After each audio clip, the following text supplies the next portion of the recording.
back. Come July this year, central government employees could find a lot more money in their salary accounts. A government official told CNBC TV 18 that the empowered group of secretaries who have been entrusted with the job of examining the recommendations made by the 7th Pay Commission should be ready with their recommendation within the next 2 months. Sapna Das joins in now with the details. Sapna, great news clearly for central government employees. When will this be implemented?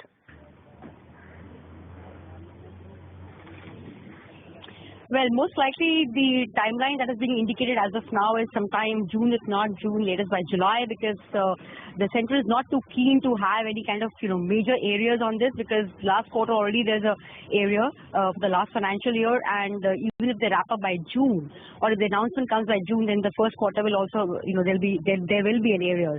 So the timeline, most likely timeline is, if not June, then definitely early July is when the actual implementation will start. As indicated earlier, this will of course be in installments, and of course the empowered group of secretaries is unlikely to deviate from the recommendations made by the 7th Pay Commission, at least as far as the pensions and salary payouts are concerned. So that point is extremely clear.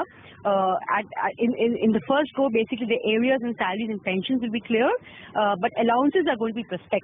So that is on expected lines. This might also give some kind of a cushion to the government in terms of the fiscal payout. But of course, the FY17 budget already has a provision, ample provision, around 60 to 65 odd thousand crores is already there.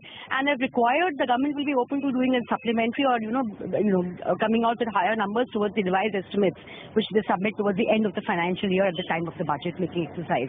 The only point is that once the empowered group of secretaries finishes examining these recommendations, it will also go for a fresh cabinet note. So once the cabinet note is in, a likely announcement will be due sometime June, early July. Most likely it will be made by the finance minister himself. So there is good news on the cards. It's not going to be like really delayed as was being rumored in certain quarters. June, July is the timeline that everybody is looking at in terms of 7th Pay Com rollout. All right, Sapna, thanks for joining in with that.